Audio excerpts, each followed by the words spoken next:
Halo teman-teman, aku bakal kasih tahu kamu tentang 5 tanda lu toksik tentang duit. Kamu pasti pernah mengalami situasi keuangan yang tidak stabil. Tapi, apakah kamu tahu bahwa perilaku toksik tentang duit dapat memiliki dampak yang signifikan pada keuangan pribadi? Aku bakal menjelaskan secara detail tentang tanda-tanda toksik tentang duit. Jadi, simak baik-baik. Jangan lupa like, share, dan subscribe channel ini untuk mendapatkan informasi yang lebih banyak tentang keuangan pribadi dan cara mengelola keuangan dengan lebih baik. Kamu juga bisa komen di bawah untuk berbagi pengalaman atau pertanyaan tentang keuangan pribadi.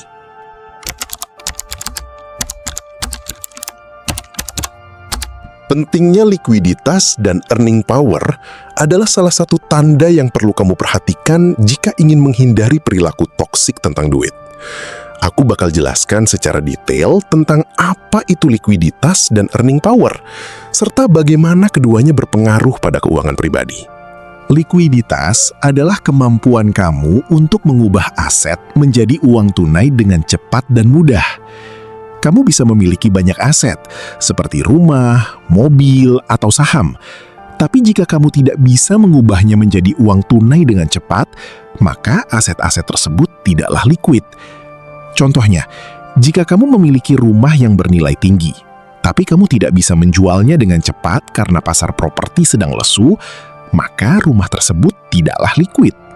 Earning power, di sisi lain, adalah kemampuan kamu untuk menghasilkan uang melalui pekerjaan atau bisnis. Kamu bisa memiliki pekerjaan yang stabil dengan gaji yang tinggi, tapi jika kamu tidak bisa meningkatkan pendapatanmu dari waktu ke waktu, maka earning power-mu tidaklah kuat. Contohnya, jika kamu bekerja sebagai karyawan dengan gaji yang tetap, tapi kamu tidak bisa mendapatkan promosi atau meningkatkan keterampilanmu, maka earning power-mu tidaklah meningkat. Kamu bisa lihat bahwa likuiditas dan earning power adalah dua hal yang berbeda, tapi keduanya saling terkait. Jika kamu memiliki likuiditas yang tinggi, maka kamu bisa dengan mudah mengubah aset menjadi uang tunai dan meningkatkan earning power-mu. Sebaliknya, jika kamu memiliki earning power yang kuat, maka kamu bisa meningkatkan pendapatanmu dan meningkatkan likuiditasmu. Perilaku toksik tentang duit yang terkait dengan likuiditas dan earning power adalah ketika kamu tidak bisa mengelola keduanya dengan baik. Contohnya, jika kamu memiliki banyak utang dengan bunga yang tinggi, maka kamu bisa kehilangan likuiditasmu karena kamu harus menggunakan uang untuk membayar utang. Atau, jika kamu tidak bisa meningkatkan pendapatanmu dari waktu ke waktu, maka kamu bisa kehilangan earning power-mu dan kesulitan untuk mencapai tujuan keuanganmu. Aku ingin memberikan contoh yang lebih spesifik.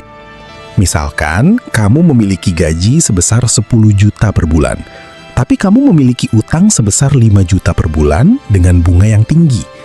Maka, kamu hanya memiliki 5 juta per bulan untuk digunakan sebagai dana hidup dan mencapai tujuan keuanganmu. Jika kamu tidak bisa meningkatkan pendapatanmu dari waktu ke waktu, maka kamu bisa kesulitan untuk mencapai tujuan keuanganmu dan kehilangan earning power-mu. Jadi, pentingnya likuiditas dan earning power adalah untuk memastikan bahwa kamu memiliki kemampuan untuk mengelola keuangan pribadi dengan baik dan mencapai tujuan keuanganmu. Kamu bisa coba untuk meningkatkan likuiditasmu dengan mengurangi utang dan meningkatkan aset yang liquid, serta meningkatkan earning power-mu dengan meningkatkan pendapatanmu dari waktu ke waktu. Dengan demikian, kamu bisa menghindari perilaku toksik tentang duit dan mencapai kesuksesan keuangan.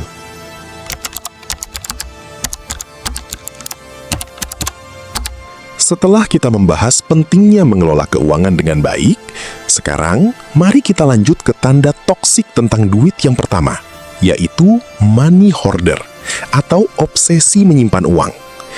Kamu pasti tahu orang-orang yang memiliki kebiasaan menyimpan uang secara berlebihan, bahkan sampai mengorbankan kebutuhan sehari-hari. Money hoarder adalah perilaku di mana seseorang memiliki kecenderungan untuk menyimpan uang secara berlebihan, bahkan sampai mengorbankan kebutuhan sehari-hari. Mereka memiliki rasa takut yang berlebihan untuk menghabiskan uang, sehingga mereka lebih memilih untuk menyimpannya daripada menggunakan untuk kebutuhan yang sebenarnya. Perilaku ini dapat menyebabkan seseorang kehilangan kesempatan untuk menikmati hidup, karena mereka terlalu fokus pada menyimpan uang. Contohnya, ada orang yang memiliki gaji yang cukup besar, tapi mereka lebih memilih untuk tidak pergi liburan atau tidak membeli barang yang mereka butuhkan, hanya karena mereka takut akan menghabiskan uang. Mereka mungkin memiliki tabungan yang besar, tapi mereka tidak bisa menikmati hidup karena terlalu fokus pada menyimpan uang. Perilaku money hoarder juga dapat menyebabkan seseorang kehilangan kesempatan untuk berinvestasi. Mereka mungkin memiliki uang yang cukup, tapi mereka tidak berani untuk berinvestasi karena takut akan kehilangan uang. Padahal, berinvestasi dapat membantu meningkatkan pendapatan dan mempersiapkan masa depan yang lebih baik. Jadi, bagaimana kamu bisa menghindari perilaku money hoarder? Pertama, kamu perlu memiliki kebiasaan untuk membuat anggaran yang realistis. Buatlah daftar kebutuhan yang sebenarnya dan prioritaskan kebutuhan tersebut. Jangan terlalu fokus pada menyimpan uang, tapi juga jangan lupa untuk menabung untuk masa depan. Kedua, kamu perlu memiliki keberanian untuk berinvestasi. Jangan takut untuk mengambil risiko, tapi pastikan kamu telah melakukan riset yang cukup sebelum berinvestasi. Berinvestasi dapat membantu meningkatkan pendapatan dan mempersiapkan masa depan yang lebih baik. Terakhir, kamu perlu memiliki kebiasaan untuk menikmati hidup. Jangan terlalu fokus pada menyimpan uang, tapi juga jangan lupa untuk menikmati kehidupan.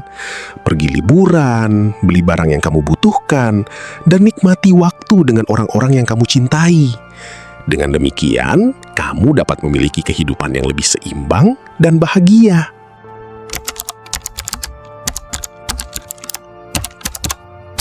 Setelah kita membahas tentang money hoarder, sekarang mari kita lanjut ke topik yang tidak kalah penting, yaitu lifestyle creep atau peningkatan gaya hidup berlebih. Kamu pasti pernah mengalami situasi di mana pendapatanmu meningkat, tapi bukannya menabung atau berinvestasi, kamu malah menghabiskan uang untuk meningkatkan gaya hidupmu. Lifestyle creep adalah fenomena di mana seseorang meningkatkan pengeluaran mereka seiring dengan meningkatnya pendapatan, tanpa mempertimbangkan dampak jangka panjang pada keuangan pribadi. Hal ini bisa terjadi karena berbagai alasan, seperti ingin menikmati hasil kerja keras, membandingkan diri dengan orang lain, atau karena kurangnya disiplin dalam mengelola keuangan. Contohnya, ketika kamu mendapatkan kenaikan gaji, kamu mungkin merasa bahwa kamu bisa membeli mobil yang lebih mewah, rumah yang lebih besar, atau liburan yang lebih mahal. Namun, jika kamu tidak memiliki rencana keuangan yang baik, kamu bisa terjebak dalam lingkaran setan pengeluaran yang berlebihan dan tidak pernah bisa mencapai tujuan keuanganmu. Lifestyle creep juga bisa menyebabkan kamu kehilangan fokus pada prioritas keuanganmu, seperti membayar utang, menabung, atau berinvestasi. Kamu mungkin merasa bahwa kamu memiliki cukup uang untuk melakukan apa saja yang kamu inginkan. Tapi pada kenyataannya, kamu sedang mengorbankan keuanganmu di masa depan. Jadi, bagaimana cara menghindari lifestyle creep? Pertama, kamu perlu membuat anggaran yang realistis dan memprioritaskan kebutuhanmu. Kedua, kamu perlu menetapkan tujuan keuangan yang jelas dan memastikan bahwa pengeluaranmu sejalan dengan tujuan tersebut. Ketiga, kamu perlu memiliki disiplin dalam mengelola keuanganmu dan tidak tergoda untuk melakukan pengeluaran yang berlebihan. Dengan demikian, kamu bisa menghindari lifestyle creep dan mencapai kesuksesan keuangan yang lebih baik. Kamu bisa menikmati hasil kerja kerasmu tanpa mengorbankan keuanganmu di masa depan. Jadi, mulai sekarang, cobalah untuk lebih bijak dalam mengelola keuanganmu dan hindari peningkatan gaya hidup berlebih yang tidak perlu.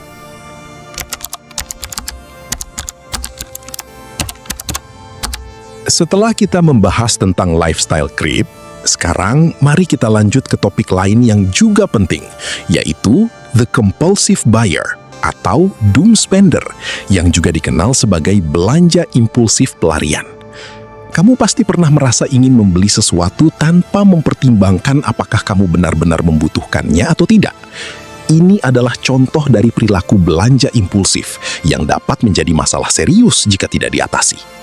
The compulsive buyer adalah seseorang yang memiliki kecenderungan untuk membeli barang-barang secara impulsif tanpa mempertimbangkan konsekuensi keuangan atau emosional. Mereka mungkin menggunakan belanja sebagai cara untuk mengatasi stres, kebosanan, atau perasaan tidak bahagia. Namun, perilaku ini dapat menyebabkan kerugian keuangan yang signifikan dan memperburuk keadaan keuangan pribadi.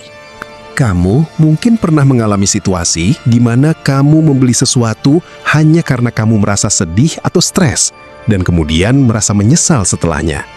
Ini adalah contoh dari belanja impulsif pelarian. Namun, jika kamu tidak mengatasi perilaku ini, dapat menyebabkan kerugian keuangan yang lebih besar dan memperburuk keadaan keuangan pribadi. Lalu, bagaimana cara mengatasi perilaku belanja impulsif pelarian? Pertama, kamu perlu mengenali pola perilaku kamu sendiri. Apakah kamu cenderung membeli barang-barang secara impulsif ketika kamu merasa stres atau sedih? Jika iya, maka kamu perlu mencari cara lain untuk mengatasi perasaan tersebut, seperti berolahraga, meditasi, atau berbicara dengan teman. Kedua, kamu perlu membuat anggaran yang realistis dan memprioritaskan kebutuhan kamu. Jangan membeli barang-barang yang tidak kamu butuhkan hanya karena kamu merasa ingin membelinya. Kamu perlu mempertimbangkan apakah barang tersebut benar-benar kamu butuhkan atau hanya sekedar ingin memilikinya. Ketiga, kamu perlu menghindari situasi yang dapat memicu perilaku belanja impulsif. Jika kamu tahu bahwa kamu cenderung membeli barang-barang secara impulsif ketika kamu berada di mall, maka kamu perlu menghindari mall atau membuat rencana sebelum pergi ke mall. Dengan mengenali pola perilaku kamu sendiri, membuat anggaran yang realistis, dan menghindari situasi yang dapat memicu perilaku belanja impulsif, kamu dapat mengatasi perilaku belanja impulsif pelarian dan mengelola keuangan pribadi dengan lebih baik. Jadi, mulai dari sekarang, kamu bisa lebih berhati-hati dalam melakukan pembelian dan mempertimbangkan apakah kamu benar-benar membutuhkan sesuatu sebelum membelinya.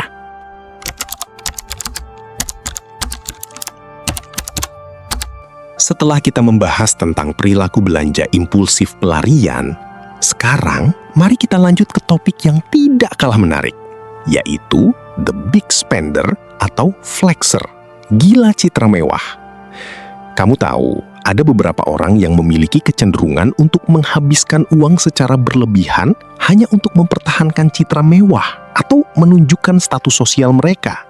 The big spender atau flexer adalah seseorang yang memiliki kebiasaan menghabiskan uang secara berlebihan untuk membeli barang-barang mewah, seperti mobil mewah, jam tangan mahal, atau pakaian desainer. Mereka seringkali melakukan ini untuk menunjukkan status sosial mereka, mempertahankan citra mewah, atau bahkan untuk meningkatkan kepercayaan diri. Namun, perilaku ini dapat memiliki dampak yang signifikan pada keuangan pribadi, karena mereka seringkali menghabiskan uang lebih dari yang mereka miliki.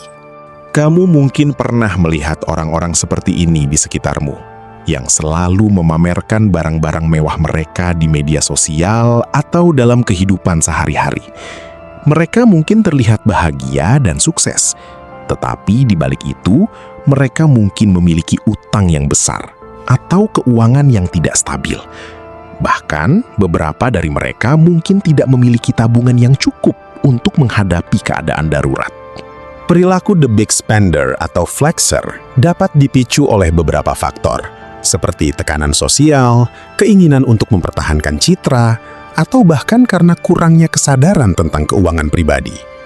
Mereka mungkin tidak menyadari bahwa menghabiskan uang secara berlebihan dapat memiliki dampak yang negatif pada keuangan mereka, seperti meningkatkan utang, mengurangi tabungan, atau bahkan menyebabkan kebangkrutan. Untuk menghindari perilaku the big spender atau flexer, kamu perlu memiliki kesadaran yang tinggi tentang keuangan pribadi dan membuat keputusan yang bijak tentang pengeluaran uang. Kamu bisa mulai dengan membuat anggaran yang realistis, menetapkan prioritas keuangan, dan memiliki disiplin dalam mengelola keuangan. Selain itu, kamu juga perlu mempertimbangkan nilai sebenarnya dari barang-barang yang kamu beli.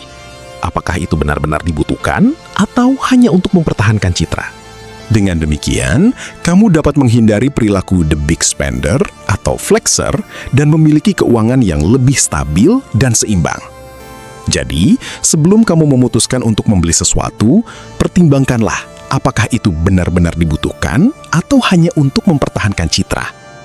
Ingat, keuangan pribadi yang sehat adalah kunci untuk mencapai kesuksesan dan kebahagiaan dalam jangka panjang.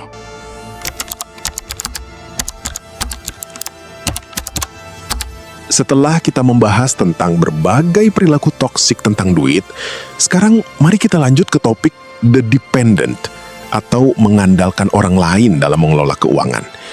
Kamu mungkin pernah mengalami situasi di mana kamu terlalu bergantung pada orang lain, seperti keluarga atau pasangan, untuk memenuhi kebutuhan keuanganmu. Ini bisa menjadi salah satu tanda bahwa kamu memiliki perilaku toksik tentang duit. The dependent adalah seseorang yang mengandalkan orang lain untuk memenuhi kebutuhan keuangan mereka, tanpa memiliki kemampuan untuk mengelola keuangan pribadi dengan baik. Mereka mungkin memiliki pendapatan yang stabil, tetapi mereka tidak memiliki kontrol atas keuangan mereka sendiri. Hal ini bisa menyebabkan kehilangan kemandirian dan kebebasan dalam membuat keputusan keuangan. Kamu bisa jadi memiliki perilaku the dependent jika kamu selalu mengandalkan orang lain untuk membantu kamu dalam mengelola keuangan, seperti meminta uang pinjaman atau meminta seseorang untuk membayar tagihanmu. Kamu mungkin juga memiliki kesulitan dalam membuat keputusan keuangan yang bijak karena kamu tidak memiliki pengetahuan yang cukup tentang keuangan pribadi. Untuk mengatasi perilaku the dependent, kamu perlu memiliki kesadaran yang tinggi tentang keuangan pribadi dan memiliki kemampuan untuk mengelola keuangan dengan baik. Kamu bisa mulai dengan membuat anggaran yang realistis dan memantau pengeluaranmu dengan lebih baik.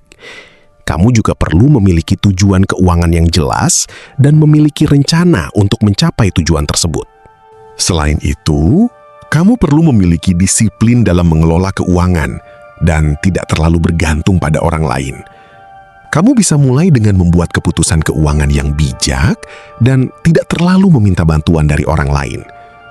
Dengan demikian, kamu bisa memiliki keuangan yang lebih stabil dan seimbang, serta memiliki kemandirian dan kebebasan dalam membuat keputusan keuangan.